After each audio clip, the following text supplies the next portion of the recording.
Confirming the fears that George Washington mentioned in his farewell address, the election of 1796 was the first openly partisan election in American history. Led by Alexander Hamilton, who was unable to run for the presidency, having been born in the West Indies, Federalists selected Vice President John Adams as their candidate. Adams had served in the Continental Congress, been a part of the committee to draft the Declaration of Independence, served as representative to France, helped negotiate the peace treaty, and served 2 terms as vice president. Thomas Pinckney of South Carolina was their vice presidential choice. On the other side of the aisle, Democratic Republicans supported former Secretary of State Thomas Jefferson, along with James Madison, the most visible opponent of Alexander Hamilton.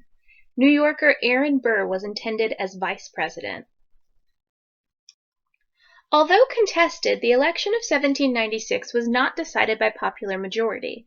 State legislatures chose 2/5 of the members of the Electoral College. Moreover, procedures in the Electoral College did not distinguish between votes for the office of president and the vice president. The person who received the most electoral votes became president, and the one who received the second most votes became vice president. This procedure proved dangerously unpredictable in a new age of political parties. Although the Federalist Adams received a majority of electoral votes and became president, the Democratic-Republican Jefferson received the second highest count and became vice president. To put this in some kind of perspective in the contemporary era, this would be like if the Electoral College voted and gave the most votes to Democratic Barack Obama, who became president, and then the second most votes to Republican Mitt Romney, who became his vice president. Can you imagine the kind of drama that would ensue to have a president of one political party and a vice president of another? So our Constitution didn't originally call for electors to cast separate ballots for the president and the vice president because it wasn't written with any thought of organized partisan competition for the presidency. And this doesn't change until 1804 with the ratification of the 12th Amendment, which replaced Article 2, Section 1, and Clause 3 of the Constitution. For its part, the Adams administration got off to a pretty rocky start from which it never really recovered. Adams had been a lawyer before the Revolution. He was a veteran of both Continental Congresses. He had been a diplomat in Europe for a decade and had served as Washington's vice president for 8 years. But despite this extraordinarily rich background in public affairs, he was very much politically naive. Scrupulously honest but quick to take offense, he lacked the politician's touch for inspiring personal loyalty and crafting compromises based on a realistic recognition of mutual self-interest.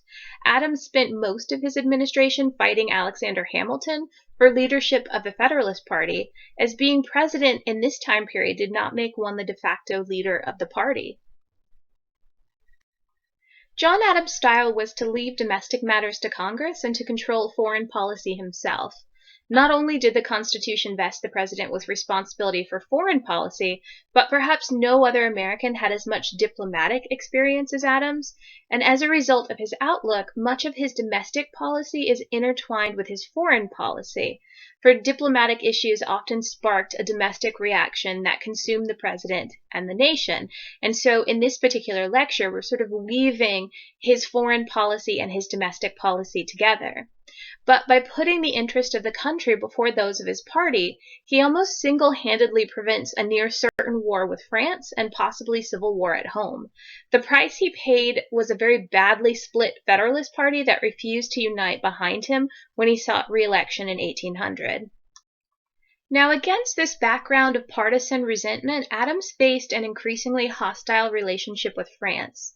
It's unsurprising that Franco-American relations had been harmed by the Jay Treaty, which seemed to France to ally America with England, and also by the French practice of plundering American ships. There was also the issue of Saint-Domingue. By the time Adams took office, the revolutionaries, who were now led by a former slave Toussaint Louverture, were seeking to resume trade with the United States as a step towards full independence during the Haitian Revolution. The abolitionist Adams had no qualms about supporting the revolutionaries and saw a number of advantages in allying with them. A trade deal with Haiti would further isolate the island from French control. It would help the U.S. economy, and it might prompt the Haitian leader to close his ports to the French privateers attacking the U.S. merchant ships. In June of 1799, the Adams administration signed a three-way British-U.S. Saint Domingan trade agreement, and although that agreement was still unratified when Adams left office, in the last months of his presidency, Adams stationed warships outside Dominican ports to help quash any internal rebellion of conservative free people of color who wanted to reimpose slavery, while members of his administration discussed with Louverture the form that an independent Saint Domingan Republican government could assume. And none of this pleased France. You have to keep in mind that at this point Napoleon had stepped into power, and he had many imperial ambitions and was going around conquering different parts of Europe. And he saw Haiti, and he believed that it could be a stepping stone into America, into the Louisiana Territory, which he could further conquer other parts of the nation after that. When Adams learned that the new American ambassador to France, Charles Pinckney, had been kicked out of the country because the French government would no longer recognize or receive an ambassador from the United States, Adams sent a new mission to France. He appointed Elbridge, Gerry, John Marshall, and Pinckney to lead the mission. But when they arrived, the French foreign minister Talleyrand made it very clear that he expected a bribe for his willingness to talk with these ambassadors. And such arrangements were not really uncommon in European politics, but to the starched and weary Adams, the idea was really abhorrent. He turned over all of the documentation of this affair to Congress and identified Talleyrand's agents by the letters X, Y, and Z. The American public was indignant about the XYZ affair, and this anti-French war fever swept through the United States. The Federalist, who had always warned against the French, enjoyed greater popularity at this point than they ever had or than that they ever would again, and Congress acted to upgrade the Navy and the Army and adopted Washington's suggestion that Hamilton be appointed second in command. In order to pay for this expanded Army and naval rearmament, which cost about $2 million, the Federalists pushed through the direct tax of 1798, which was a levy on the value of land, slaves, and dwellings. In addition, Congress suspended commercial ties to France, empowered American ships to seize armed French vessels, and continued to expand the nation's military. In what became known as the Quasi-War, because neither nation formally declared war, between 1798 and 1800 the U.S. and France skirmished on the seas, with the U.S. capturing more than 80 French ships. In the Convention of 1800, the United States and France agreed to end these hostilities. France agreed to return captured American ships, the United States assumed Americans' claims against the French for damages in shipping, and the earlier Franco-American alliance was replaced by mutual most favored nation status. And while Adams may have helped end the hostilities with France, his direct tax was wildly unpopular. When tax assessors reached eastern Pennsylvania, settled predominantly by German immigrants, unrest became civil disobedience. Led by John Fries, men of the area raised a small army to chase collectors away, while women poured hot water on the assessors. When the governor tried to have the residents arrested, Fries' supporters freed them, and Adams sent a militia of 1,000 men to capture the leaders. Fries and most of the other leaders were arrested, tried for treason, and sentenced to hang. In the face of strong public sentiment, Adams pardoned these rebels, and this was the second uprising in less than a decade, and note that in both cases, the Whiskey Rebellion and Fries' Rebellion, the rebels were pardoned. The thought of Hamilton in charge of a huge army convinced many Republicans that their worst nightmares were about to materialize. The Federalists then passed 4 laws in the summer of 1798, known collectively as the Alien and Sedition Acts, that confirmed the Republican fears. We have these 4 acts listed here, and the most dangerous in the minds of Republicans was undoubtedly the Sedition Act. So the Naturalization Act first wanted to curb criticism from immigrants, both French and Irish, who the Federalists saw as identifying with Democrat Republicans. And so it raised residency requirements to 14 years and said that these people could not vote until they were a citizen. The Alien Friends Act gave the president the authority to deport people he considered a threat to the United States at whim. The Alien Enemies Act gave the president the authority to deport or imprison people he considered a threat to the U.S. in a time of declared war.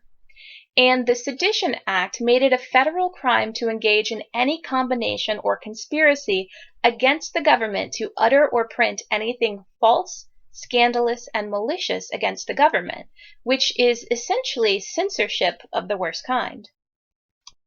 The Federalist judges were blatantly partisan in their enforcement of the Sedition Act.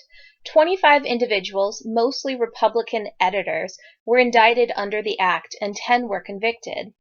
Facing a Supreme Court dominated by Federalists, Jefferson and Madison turned to the safely Republican legislatures of Kentucky and Virginia for resolutions that attacked the constitutionality of the acts, and they produced the first significant articulation of states' rights. The resolutions known collectively as the Virginia and Kentucky Resolves were adopted in the fall of 1798 and proposed a compact theory of the Constitution. They asserted that the states had delegated specific powers to the national government for their common benefit, and it followed that the states reserved the right to rule whether the national government had unconstitutionally assumed power not granted to it. If a state decided that the national government had exceeded its powers, it could interpose its authority to shield its citizens from tyrannical law. In a second set of resolutions, the Kentucky legislature introduced the doctrine of nullification, which is the right of a state to render null and void a national law it deemed unconstitutional. And of course, this is different than the present day because this would be a job today for the Supreme Court.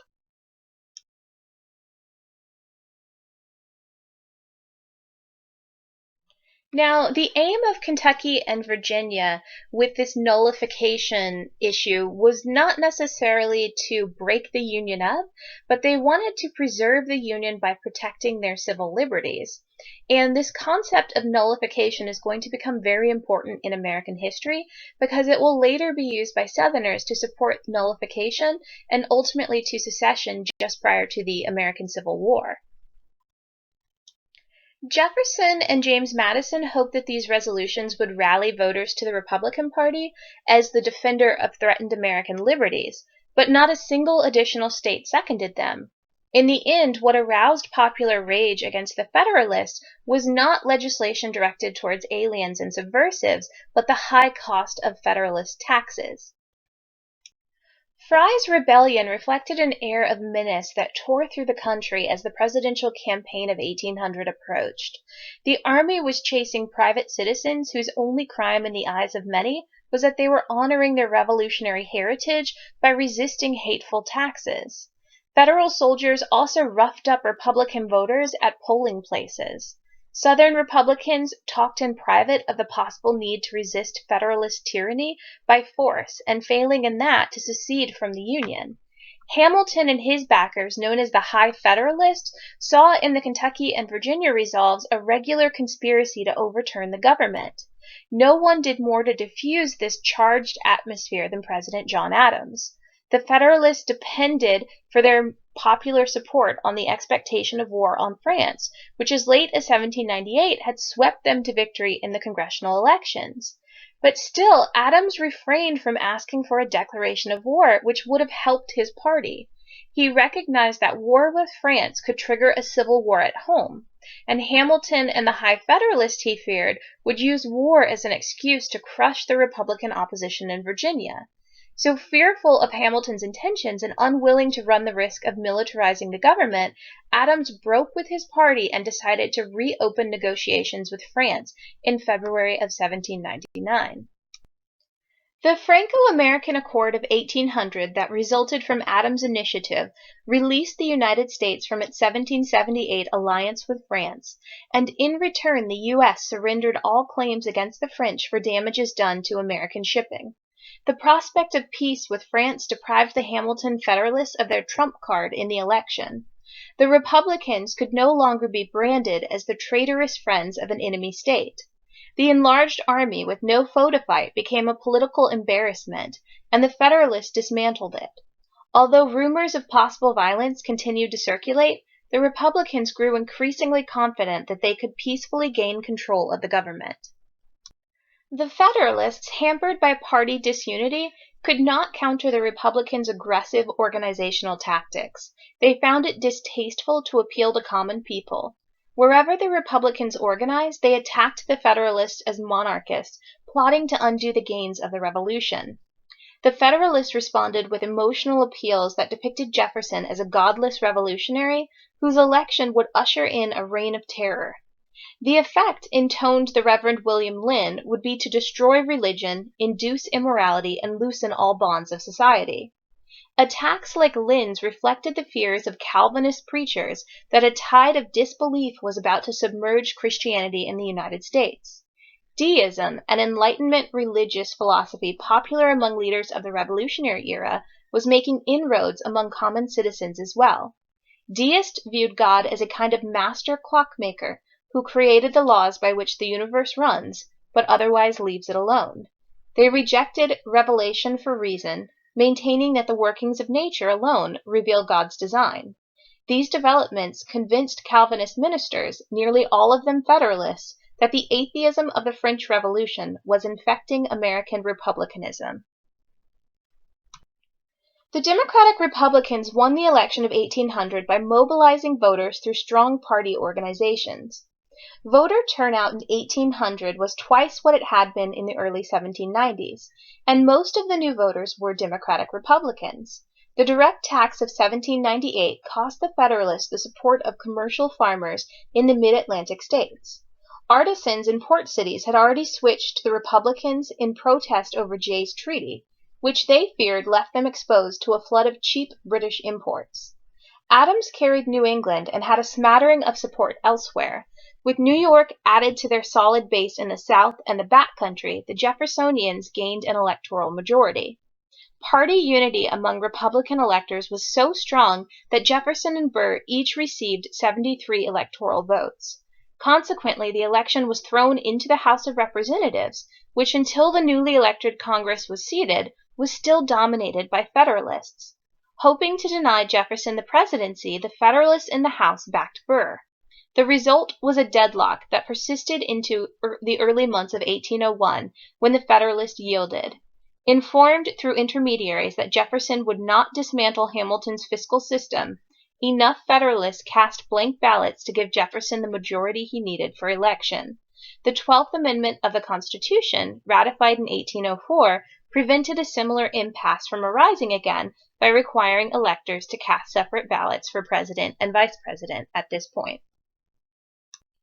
As John Adams was about to leave office, he pushed through Congress the Judiciary Act of 1801, and with this act he added 16 new federal judges and 41 justices of the peace. All of the new judges were, you guessed it, Federalists. Adams hoped to influence future federal judiciary decisions by putting these Federalists into judicial posts. As he signed their appointments late on his very last day in office, they're called the Midnight Judges. And part of our next lecture on the presidency of Thomas Jefferson is going to begin with this controversy, because Jefferson, as the new president, has to decide whether or not to support the appointments that are made by Adams, and he throws the whole country into this controversy that's taken in front of the Supreme Court. In 1789, the American Republic was little more than an experiment in self-government. It could have easily dissolved. The Federalists, under George Washington and John Adams, provided a firm foundation for this experiment. Hamilton's financial program, neutrality in the wars of the French Revolution, and the diplomatic settlement with Britain in Jay's Treaty bequeathed to the young nation a decade of peace as well as prosperity. Federalist policies, however, provoked strong opposition rooted in conflicting economic interest and contrasting regional views over the meaning of liberty and government in this new republic. The Federalist coalition split during Washington's second term when Southern planters joined urban artisans and backcountry Scots-Irish farmers in opposing Jay's Treaty and the commercially oriented program of the Federalists. When Quaker and German farmers in the mid-Atlantic states defected from the Federalist over tax legislation of 1798, 3 of the 4 regions in Washington's America now lined up behind the Republicans in the belief that measures such as the expansion of the Army and passage of the Alien and Sedition Acts threatened individual liberty and regional autonomy. The openly partisan politics of the 1790s surprised the country's founders, who equated parties with the evils of factionalism. They had not foreseen that parties would forge a necessary link between the rulers and the ruled, and created a mechanism by which group values and regional interest could be given a political voice. To the credit of the Federalists, they relinquished control of the national government peacefully. The importance of this precedent can scarcely be exaggerated. It marked the first time in modern political history that a party in power handed over the government to its opposition without any kind of blood being shed. Party formation climaxed in the election of 1800 when the Republicans ended the Federalist rule. The Republicans won by embracing the popular demand for a more egalitarian social and political order. It now remained to be seen what the Republicans under Jefferson would do with this newfound power.